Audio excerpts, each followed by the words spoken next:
Немецкие солдаты рассматривали странную установку, захваченную в боях под Старой Руссой.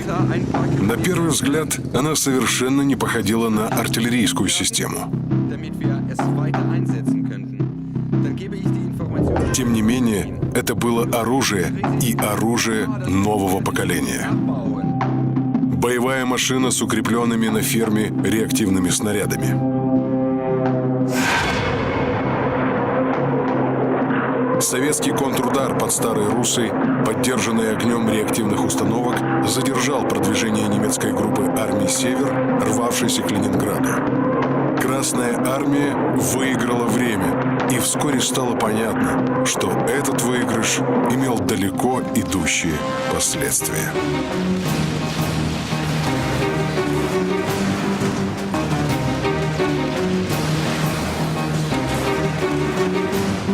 Справка. Реактивная артиллерийская система залпового огня БМ-13, известная как «Катюша», представляла собой установленную на шасси автомобиля раму с направляющими, на которой и крепились ракеты. Наводка по цели осуществлялась при помощи поворотного и подъемного механизма, а также артиллерийского прицела. К недостаткам БМ-13 можно было отнести большую рассеиваемость снарядов, которая сказывалась на точности попадания. Это, впрочем, с лихвой компенсировалось количеством выпускаемых почти одновременно снарядов. За 10 секунд только одна «Катюша» выпускала 16 снарядов, поэтому батарея БМ накрывала значительную площадь, занимаемую противником. При попадании ракеты в цель взрывчатое вещество в ней подрывалось с обеих сторон. Возникшие детонационные волны встречались, и давление газа резко возрастало. Осколки корпуса приобретали большее ускорение, разогреваясь до 600-800 градусов, и оказывали сильное зажигающее действие. Именно поэтому возникла легенда о якобы термитном заряде в ракетах «Катюш». Захват Ленинграда, важнейшего порта на Балтике, немецким командованием рассматривался как одна из основных целей всей кампании. Действия советских подводных лодок и кораблей могли повлиять на морские поставки шведской руды в Германию. Поэтому нейтрализация Балтийского флота для Гитлера приобретала первостепенное значение. В плане «Барбаросса» прямо указывалось, наступление на Москву можно будет начинать только после захвата Ленинграда и Кронштадта, и эта часть плана изменений не претерпевала. Из журнала боевых действий Вермахта за 30 июня 1941 года. Фюрер по-прежнему намерен повернуть крупные силы танковой группировки, действующей на фронте группы армий «Центр», на север, на Ленинград, чтобы быстро овладеть Ленинградским промышленным центром. В июле 41-го немецкое наступление на Ленинград было остановлено на так называемом Лужском рубеже.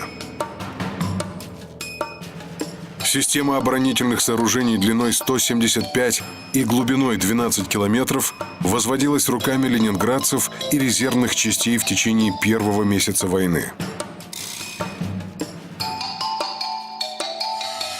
В августе группа армий «Север» дополнительно получила танки из группы армий «Центр» и пикирующие бомбардировщики. Их силами немцам удалось взломать Лужский рубеж и окружить оборонявшие его войска. Командование Ленинградского фронта ввело в бой тяжелые танки КВ, которые производились здесь же, в Ленинграде, на заводе имени Кирова.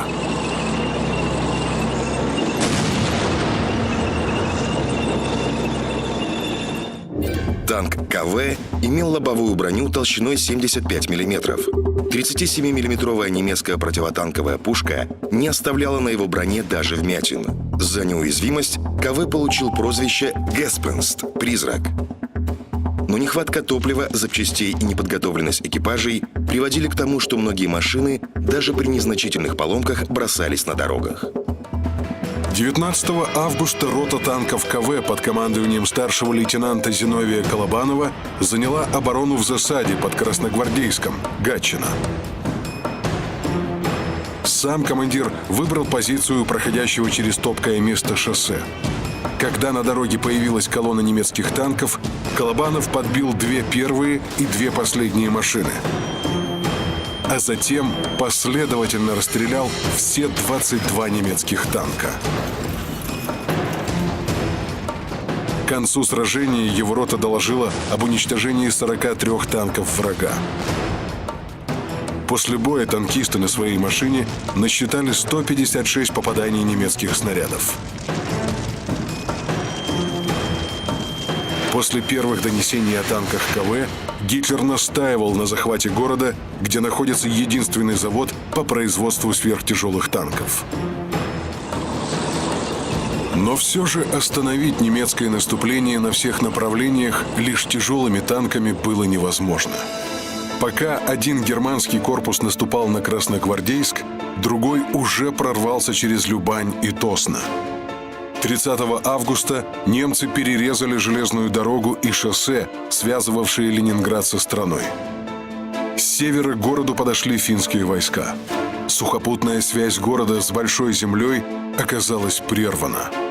В Ленинграде начались проблемы с электроэнергией. 8 сентября немцы вышли к Ладожскому озеру и взяли Шлиссельбург. Началась блокада Ленинграда, которая продлилась 882 дня, 2 года и 5 месяцев. Справка. К сентябрю 1941 года в Ленинграде находилось более 2,5 миллионов жителей, в том числе около 400 тысяч детей.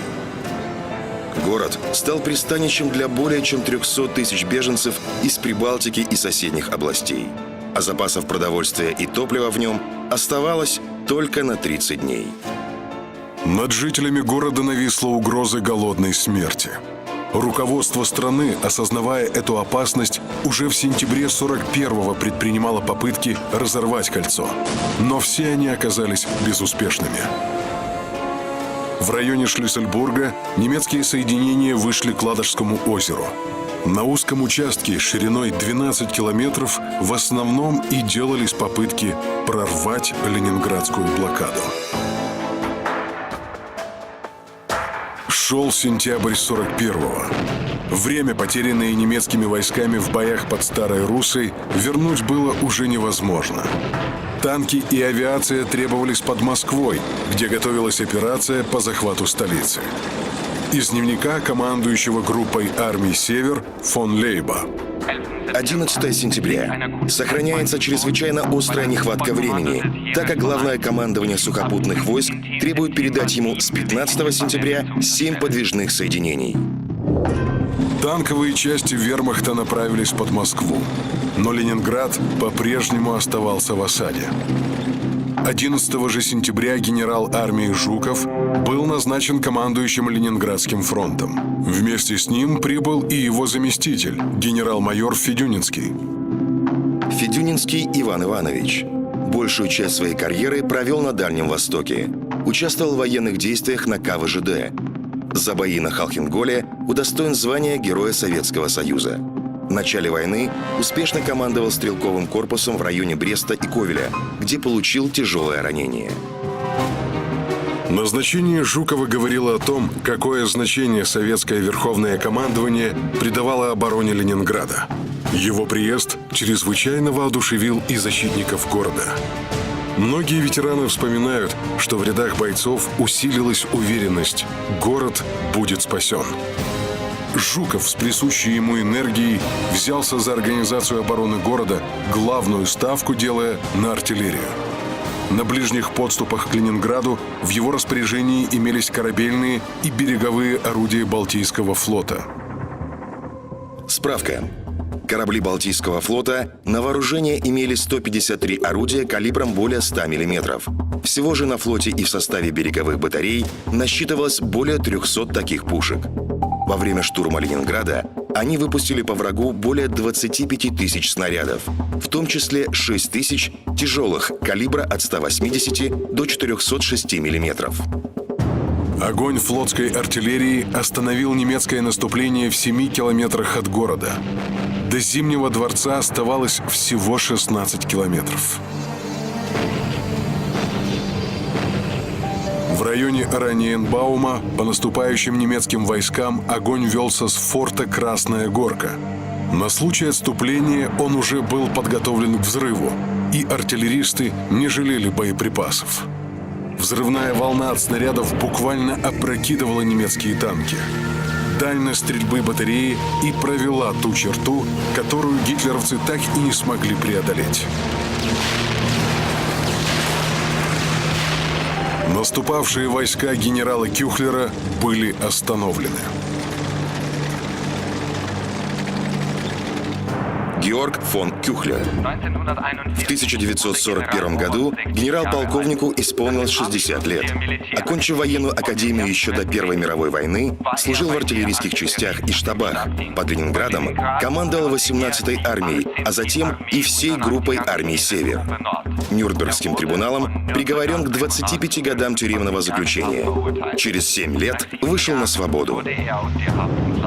Немецкое командование против Балтийского флота бросило пикирующие бомбардировщики. В небе Кронштадта появились немецкие самолеты. Один из них пилотировал Ганс Ульрих Рудель, в будущем самый известный ас Люфтваффе. Уже в первой атаке немецкие летчики сбросили несколько бомб на советский линкор «Марат». Две 500-килограммовые бомбы вызвали детонацию снарядов орудийной башни. Взлетевшая от взрыва башня затем упала в пролом палубы. После нескольких атак подтопленный линкор лег на грунт. Ко дну пошли еще два корабля, и защитники города сразу потеряли 35 мощных орудий. В первые месяцы блокады на улицах Ленинграда было установлено 1500 громкоговорителей. Радиосеть несла информацию для населения о налетах и воздушной тревоге. Как только умолкали радиопередачи, начинал звучать метроном. Быстрый ритм означал воздушную тревогу, медленный отбой. Ритмичные звуки метронома, под которые протекала жизнь ленинградцев, стали одним из символов блокады. Эффективность немецких бомбардировок самого Ленинграда оказалась невысокой. Плотность советской зенитной артиллерии в городе в 8 раз превышала берлинскую или лондонскую. Гораздо большую опасность представляли снаряды сверхмощных немецких пушек. На стенах ленинградских домов появились надписи: «Граждане, при артобстреле эта сторона улицы наиболее опасна». Немцы не обстреливали высотные здания и шпили северной столицы, поскольку те служили им хорошими ориентирами для артиллерии. Вся ее мощь обрушивалась на мосты, жилые районы и предприятия города. В небе над городом постоянно висели вражеские самолеты, корректирующие огонь орудий. Ценные монументы приходилось укрывать мешками с песком и фанерными щитами. Но в пригородах Ленинграда многие исторические памятники оказались разбитыми и утраченными навсегда. Были разграблены и разрушены Большой Екатерининский дворец в Царском Селе, Большой дворец в Петергофе. Вывезенная немцами знаменитая своей уникальностью янтарная комната до сих пор остается ненайденной. 8 сентября 1941 года объектом немецкой бомбардировки стали Бадаевские склады, деревянные хранилища продовольствия в Ленинграде. Зарево пожара было видно даже с окраин города. Из уст в уста ленинградцы передавали страшную новость о сгоревших запасах сахара и муки. Но ситуация была гораздо хуже, чем они даже могли себе представить. Сгоревших продуктов в лучшем случае хватило бы на неделю, а городу требовалось 1000 тонн продовольствия в день. Самолетами в город доставлялось не более 200 тонн грузов в сутки, всего 20% от необходимого объема. От Большой земли Ленинград отделяло не более 50 километров водной глади Ладожского озера. Однако наладить по нему снабжение города было не так просто. Озеро это издавна славилось штормами и так называемой толчеей волн, особо опасной для мелких судов. По этой причине еще при Петре Великом между Волховом и Невой прорыли канал, и напрямую через озеро суда почти не ходили. Прорыв немцев к южному берегу Ладожского озера прервал перевозки и по железной дороге, и по каналу. Защитникам города нужно было заново строить причал на западном берегу озера. Первые баржи выгружались прямо на необорудованный берег уже через неделю после начала блокады. Так родилась трасса, получившая название «Дорога жизни». В течение первого месяца в город удалось доставить 10 тысяч тонн продовольствия, которого не хватило и на 10 дней. В июле с введением карточной системы рабочие в Ленинграде получали по 800 граммов хлеба в день, а иждивенцы – 400 граммов. Но к началу октября нормы были снижены в 2 раза.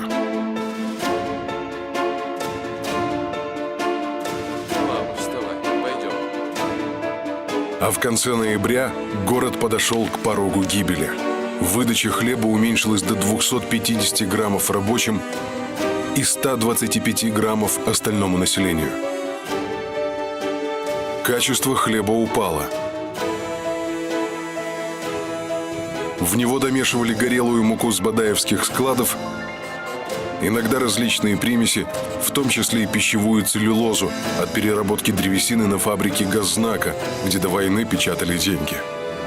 Столь острая ситуация с продовольствием в Ленинграде продлилась месяц-полтора и в дальнейшем улучшилась. Но первые больные истощением люди появились в больницах в начале ноября 41-го, и к концу месяца в Ленинграде от голода умерло свыше 11 тысяч человек. Морозная зима 41-42 годов вселяла надежду, станет лед и ситуация со снабжением улучшится. Однако снова сказался коварный характер Ладожского озера. Оно никогда не замерзало полностью. Открытая вода ломала лед, он трескался. Неустойчивость льда и полыньи заставили отказаться от устройства ледовой дороги по кратчайшему расстоянию между восточным и западным берегом. К тому же немецкая артиллерия располагалась слишком близко к берегу. 20 ноября, когда толщина льда достигла 180 мм, на лед вышли конные обозы. Через 2 дня машины. Двухтонные грузовики везли по 2-3 мешка. Но даже при такой осторожности несколько машин затонуло.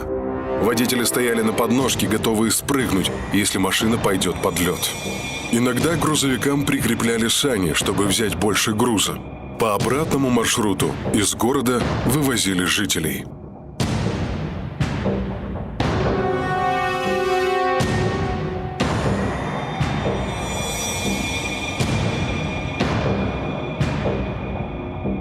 Общая протяженность дороги жизни составляла около 30 километров. На льду оборудовали пункты питания, технической помощи, заправки и медпункты. В зависимости от погодных и военных условий маршрут менялся.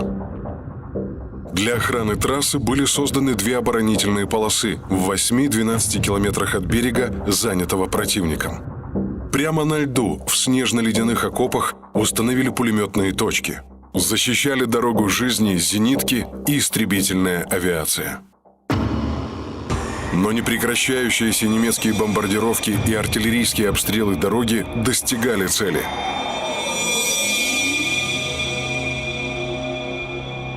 За первую неделю перевозок было потеряно 52 машины.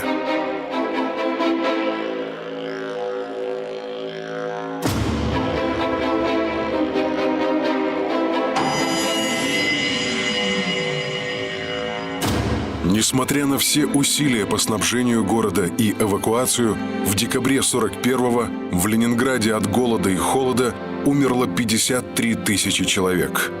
Скоропостижная смерть прохожих стала обычной. Люди шли, падали и умирали. В декабре похоронные службы ежедневно подбирали на улицах около 100 трупов. Из дневника жительницы Ленинграда Елены Александровны Скрябиной. Теперь умирают так просто. Сначала перестают интересоваться чем бы то ни было, потом ложатся в постель и больше не встают. Умирают так, как будто засыпают. А окружающие полуживые люди не обращают на них никакого внимания. Многие водители Ладожской трассы делали по 2 рейса в сутки, один ночью, один днем. Начальник ледовой дороги Нефедов писал: Ночью надо ездить по озеру со светом. Это дешевле стоит, меньше бьем машин, чем потеряем их от вражеской авиации. Иной раз грузовики уходили под лед так быстро, что под водой со дна еще долго светили фары. За первый месяц работы трассы утонуло и застряло в полыньях почти 300 машин. Но цель была достигнута. Среднесуточный объем перевозок превысил минимальную суточную потребность города. Более полумиллиона человек зимой 41-42 года вывезли в эвакуацию.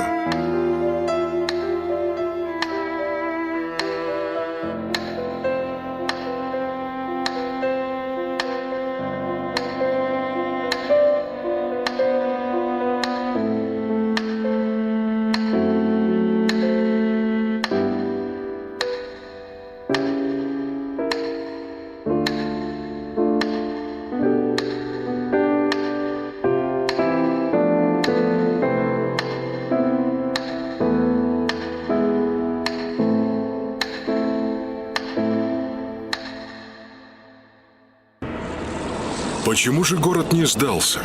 Могла ли капитуляция сохранить жизни мирного населения? Ответ на этот вопрос ясно читается в директиве Гитлера номер 1601 от 22 сентября 1941 года. После поражения Советской России дальнейшее существование этого населенного пункта не представляет никакого интереса. Предполагается окружить город и путем обстрела из артиллерии всех калибров и беспрерывной бомбежки с воздуха сравнять его с землей. Спасти город и жителей можно было лишь прорвав блокаду. Ленинград был не просто большим городом. Здесь находились крупнейшие промышленные предприятия и база Балтийского флота. Его потеря привела бы и к утрате порта Мурманск, через который в СССР поступали грузы и военная техника из США и Великобритании. И, конечно, Ленинград оставался крупнейшим культурным и духовным центром страны, за судьбой которого следил весь народ, помогая и поддерживая его всеми силами. Борьба за Ленинград стала одним из крупнейших событий всей Великой Отечественной войны. Советское командование приняло решение разорвать кольцо окружения на самом узком участке – Шлиссельбургско-Синявинском выступе. Небольшой участок шириной в 10 километров между войсками двух фронтов, Ленинградского и Волховского, заняли гитлеровцы. Используя условия местности, они возвели здесь 3 мощных оборонительных рубежа. Дождливой ночью на 20 сентября у московской Дубровки небольшой отряд капитана Василия Дубика на рыбачьих лодках и самодельных плотах пересек реку. Десантники бесшумно взобрались по обрыву и ворвались в немецкие траншеи. Немцы совершенно не ожидали атаки, и советские солдаты быстро овладели небольшим участком Невского берега. Вскоре туда переправились другие части и бригада морской пехоты. Этот клочок земли, прозванный бойцами «Невский пятачок», стал одной из легенд битвы за Ленинград. Для ликвидации плацдарма немцы направили 2 полка воздушно-десантной дивизии, переброшенные с острова Крит, которые сразу же втянулись в жестокие бои.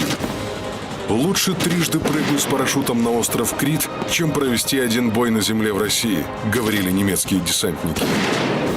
Захватить плацдарм им не удалось, но его размеры вскоре сократились до 2 километров по фронту и 500 метров в глубину.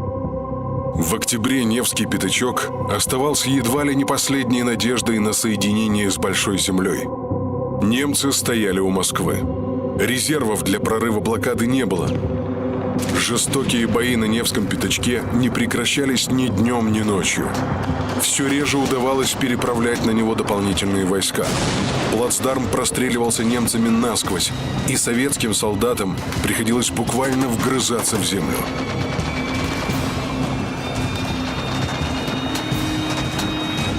Следующую попытку прорвать блокаду немцы предприняли в ноябре. В это время в городе норма выдачи хлеба снизилась до 125 граммов. Не доедали и солдаты. Один из командиров решил выяснить, какое расстояние без остановки могут пройти его бойцы. Получилось, что у большинства силы заканчивались уже через 400 метров. 8 ноября 1941 года, выступая в Мюнхене, Гитлер заявил: Ленинграду рассчитывать не на что. Он падет рано или поздно. Кольцо блокады не разорвать никому. Ленинграду суждено погибнуть от голода. В начале ноября с помощью переправленных на Невский пятачок советских танков удалось захватить немецкие траншеи. В ответ немцы перебросили к московской Дубровке пехотную дивизию. В ноябрьских сражениях, которые стали самыми кровопролитными в истории Невского пятачка, советские войска потеряли более 5000 человек. Лишь к концу года интенсивность боевых действий за плацдарм несколько спала. А в самом Ленинграде в январе 1942 года умирало до 4000 человек ежедневно. В отдельные дни до 7000. Самым страшным за всю блокаду стал январь, так как в первую половину месяца все неработающее население города вообще не получало продуктов по карточкам. Выработка электроэнергии сократилась до 4% от довоенного уровня.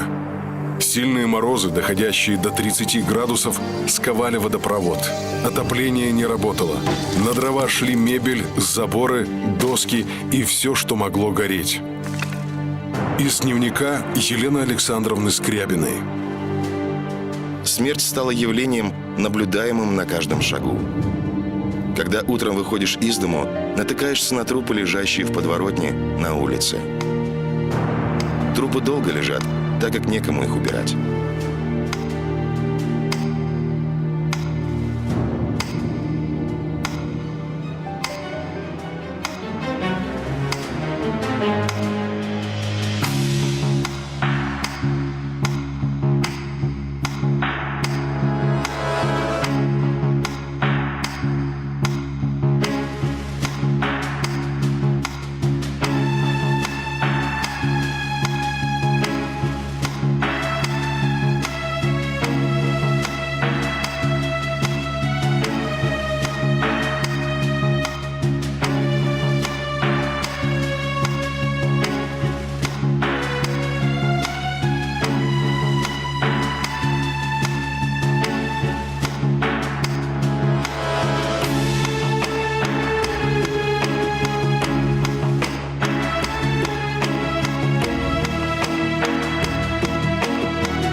Невероятно, но в этих условиях город продолжал работать. Кировский завод, находясь всего в 4 километрах от фронта, ни на день не прекращал выпуск и ремонт танков. Случалось, что полусобранные КВ вели огонь по противнику прямо из заводских цехов через проделанные в стенах амбразуры. В Ленинградском институте растениеводства находилась уникальная коллекция образцов зерновых и других сельскохозяйственных культур. 28 сотрудников института умерли во время блокады от голода. Но селекционный фонд, содержавший несколько тонн зерна, риса и картофеля, остался целым. Лишь во второй половине февраля положение в городе начало меняться в лучшую сторону. Были введены новые нормы снабжения: 500 граммов хлеба для рабочих, 400 для служащих, 300 для детей и неработающих. Из хлеба почти исчезли примеси. Снабжение стало регулярным, и по карточкам можно было получить продукты вовремя и почти полностью. 16 февраля впервые жителям выдали мясо, мороженую говядину и баранину. В продовольственной ситуации Ленинграда наметился перелом. Попытки прорвать кольцо блокады осенью 41-го были организованы плохо, так как все силы советское командование бросило на оборону Москвы. Но когда в январе 1942 года врага погнали от столицы, настало время для проведения крупной операции под Ленинградом. Советским войскам предстояло нанести удар во фланг и тыл группы армий «Север» с берега реки Волхов. Топкая и труднопроходимая местность не позволяла использовать значительное количество танков. Атаки бронетехники были возможны только вдоль дорог или железнодорожных насыпей, поэтому исход сражений полностью зависел от действий артиллерии и пехоты. Генерал Федюнинский возглавил армию, которой в районе Бутылочного горла надлежало прорваться в осажденный город. Высокую железнодорожную насыпь у деревни Погостье немцы превратили в подобие крепостной стены с укрепленными огневыми точками. Немецкие солдаты, во время артобстрела прятавшиеся в укрытиях, по окончании огня успевали вновь занять свои огневые позиции, и запоздалые атаки советской пехоты наталкивались на град пуль. Потери были огромны.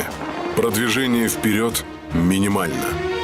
7 января вторая ударная армия генерала Клыкова ударила по немецкой обороне в районе Любани, южнее укрепленного Бутылочного горла. Однако уже первые часы обнаружили просчеты в проведении советской операции. Сказалась спешка, обусловленная желанием Ставки как можно скорее прорвать блокаду Ленинграда и принести городу освобождение. Командир дивизии генерал Антюфеев. Наши части, преодолев реку и поднявшись на левый берег, попали под сильный пулеметный и минометный огонь противника. Артиллерия не только не могла подавить вражеские огневые средства, но даже не успела как следует произвести пристрелку. К тому же имела всего четверть комплекта боеприпасов. Войска пришлось отвести на исходные позиции. Через несколько дней наступление возобновилось, и советским частям удалось продвинуться по лесам и болотам на 30 километров. До соединения с защитниками Ленинграда оставалось пройти еще столько же. Над немецкими войсками нависла угроза окружения. Казалось, что немецкое командование примет наиболее правильное решение, отдаст войскам приказ отходить. Но Гитлер запретил отступление. Командующий группой армии «Север» фон Лейб подал в отставку, и дела принял Кюхлер. Он предложил бросить все силы на удержание шоссейных и железных дорог. Это решение и оказалось для немцев спасительным. Контролируя дороги, немецкому командованию удалось осуществлять снабжение своих войск и быстро перебрасывать резервы на трудные участки. А прорвавшиеся вперед советские войска второй ударной армии обеспечивались по единственной дороге, проложенной в 5-километровом коридоре между селами Замошье и Спасское Полисть. В войсках не хватало боеприпасов, продовольствия, горючего. Уже в феврале советское наступление остановилось, но армия продолжала держаться на захваченных рубежах. Обороняться среди болот было чрезвычайно трудно. Окопы заполняли грунтовые воды, приходилось строить настилы, прокладывать гати. Вскоре в войсках начался голод. В марте Гитлер потребовал от Кюхлера окружить советские войска, вклинившиеся в немецкую оборону. Операция получила кодовое название «Дикий зверь». 5 немецких дивизий с двух сторон атаковали основание прорыва, и вторая ударная оказалась отрезанной от своих тылов.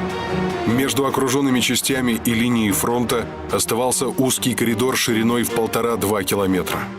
Он полностью простреливался противником, поэтому передвигаться по нему приходилось только ночью. Немцам оставалось лишь уничтожить практически окруженные советские части. Но первый удар пришелся по Невскому пятачку. В апреле здесь оставалось около 1000 советских солдат. Когда на Неве начался ледоход, немцы, зная, что советское командование не сможет помочь своим войскам, обрушили на плацдарм огонь артиллерии. Последнее, что видели с правого берега Невы, это кусок маскировочного халата с написанным словом «Помогите». Невский пятачок был ликвидирован. В этой ситуации командующим окруженной второй ударной армией был назначен генерал Власов.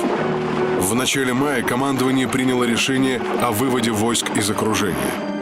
Буквально за день до начала операции по отводу армии Власова немцы нанесли удар по второй ударной армии и вскоре полностью ее окружили.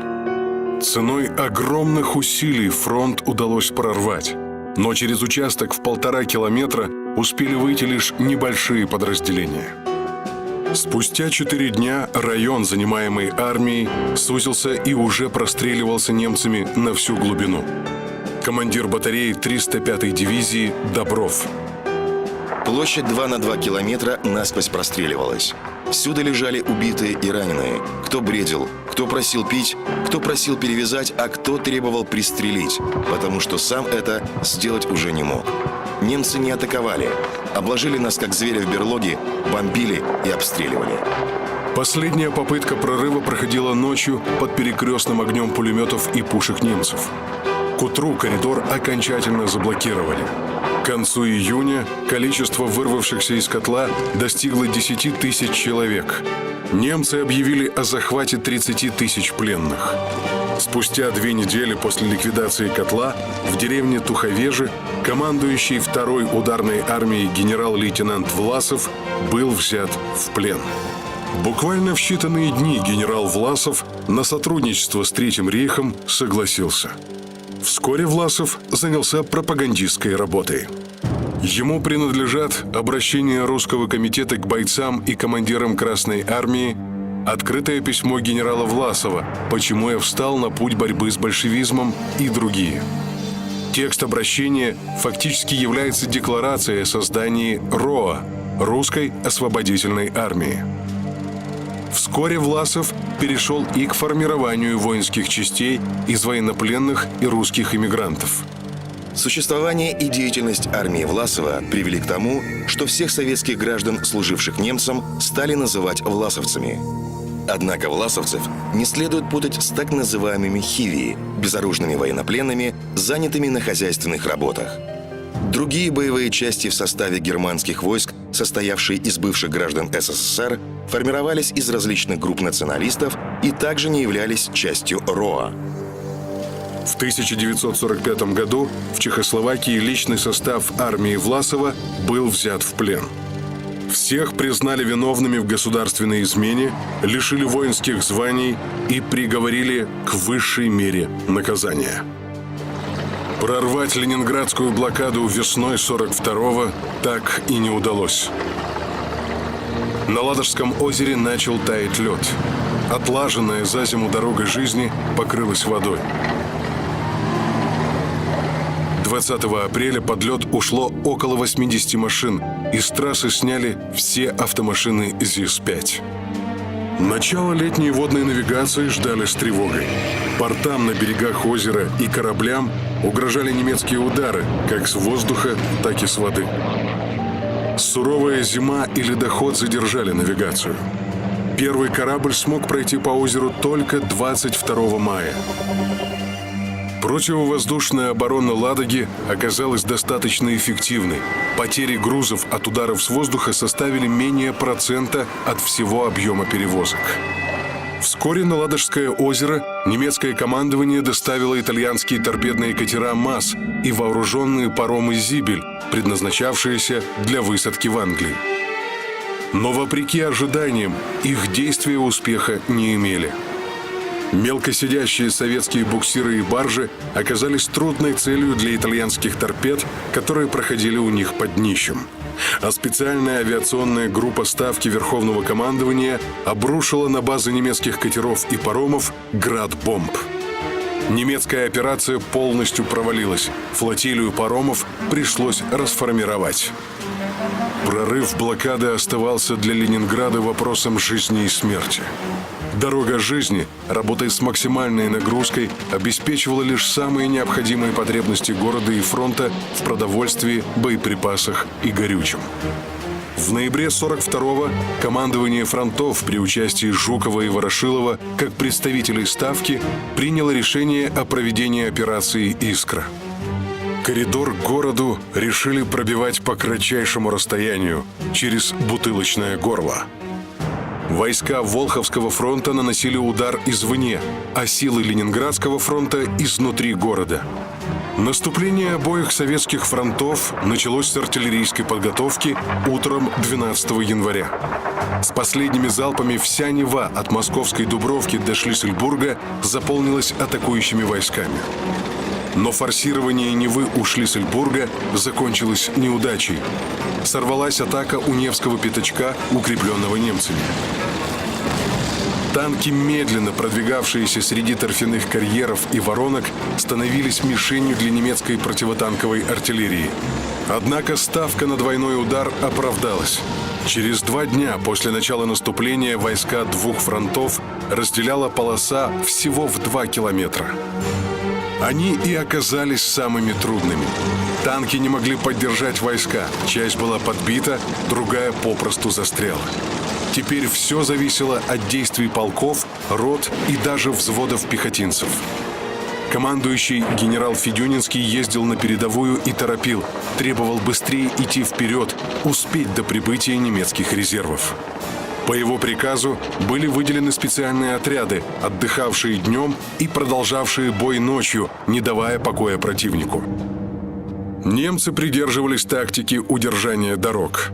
Неприметные до войны рабочие поселки номер 1 и номер 5, через которые проходила единственная дорога от Ладоги до станции МГА, враг превратил в настоящие крепости.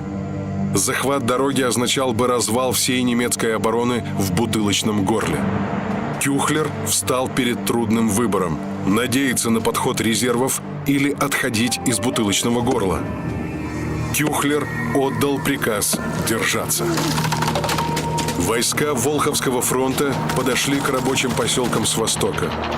Взять крепости сходу не удалось, атакующих встретил шквальный огонь. Но тактика двойного удара сработала. Когда с запада к поселкам подошли части Ленинградского фронта, немецкая оборона не выдержала. Кюхлер впервые столкнулся с последствиями своей недооценки противника. Немецкие части под Шлиссельбургом, которые еще вчера можно было спокойно отвести к Синявино, оказались окружены и взяты в плен. Около полуночи 18 января 1943 года по радио прозвучал голос Левитана.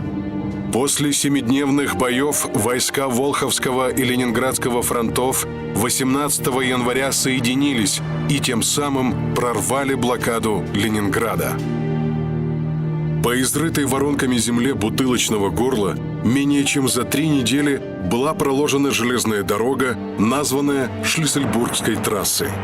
Она проходила всего в 5 километрах от линии фронта и находилась под постоянным обстрелом немецкой артиллерии. О полном снятии блокады говорить было рано, но в Ленинград, наконец, поступали продукты и топливо. Отбросить немцев дальше не удавалось. Подошедшие резервы группы армий «Север» успели занять и укрепить Синявинские высоты. Справка. Традиционно немецкая оборона строилась вокруг пулемета МГ-34 или МГ-42. Часть солдат фактически обслуживала и охраняла его отделение. К осени 1943 года советские войска разработали и успешно применяли тактику ведения боевых действий против них.